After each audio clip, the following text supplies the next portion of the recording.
இங்க ஒரு பொண்ணு அவன் முகத்தை கண்ணாடியில பாக்குறா. முகம் ரொம்ப அகோரமா இருக்கு. உடனே கையில இருக்க போன் எடுத்து எதையும் மாத்த ட்ரை பண்றா. ஆனா மாற மாட்டேங்குது. ஆக்சுவலா என்ன நடந்திருக்குன்னா, அந்த பொண்ணு படிக்கிற ஸ்கூல்ல இருக்க ஒரு டீச்சர் ஒரு ஃபேஸ் ஆப் கொடுத்திருப்பாங்க. அந்த ஆப்ல போட்டோ அப்லோட் பண்ணி போட்டோல என்னென்ன சேஞ்ச் ஆகுறமோ அது பிசிக்கலாவும் சேஞ்ச் ஆகுது.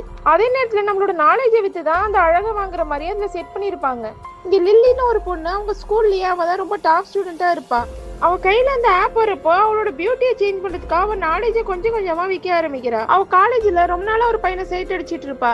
அந்த பையனோட வீட்ல இந்த வீக்கெண்ட் பார்ட்டி இருக்குன்னு எல்லாரும் சொன்னோடனே அங்க போலான்னு அவளும் டிசைட் பண்றா. அந்த ஆப் யூஸ் பண்ணி மறுபடியும் அவ ஃபேஸ் எல்லாம் சேஞ்ச் பண்றா. இப்போ லில்லி பார்ட்டி நடக்கிற இடத்துக்கு போறா. அவளே எல்லா பசங்களும் பாக்குறாங்க. அப்ப அவ கிரஷா பார்த்த பையனும் அவகிட்ட வந்து பேசுறான். லில்லிக்கு இதை பார்த்து ரொம்ப சந்தோஷமாயிடுது. இந்த பார்ட்டிக்கு இன்னொரு பொண்ணோட உடனே அந்த பையன் நான் போய் அந்த பொண்ணை பார்த்து வரேன்னு லில்லி கிட்ட சொல்லிட்டு போறான். ஆக்சுவலா இப்ப கொஞ்ச நாளா தான் அந்த பொண்ணு நல்லா படிக்க ஆரம்பிச்சிருப்பா. இதை பார்த்து லில்லி பொறாமப்படுறா.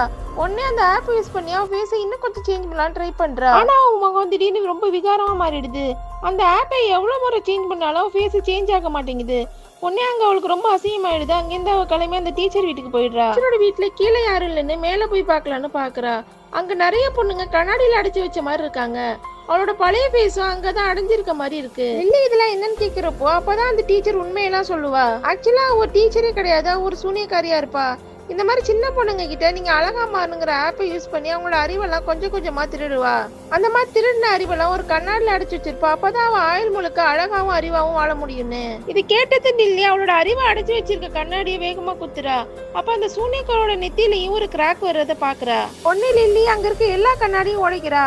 அவன் முகம் இருக்க கண்ணாடியும் உடைக்கிறா. உடனே அவ பழைய முகத்துக்கே வந்துடுறா. அதுக்கப்புறம் சூனியக்காரி அங்கேயே எரிஞ்சு சாம்பலா போயிடுறா.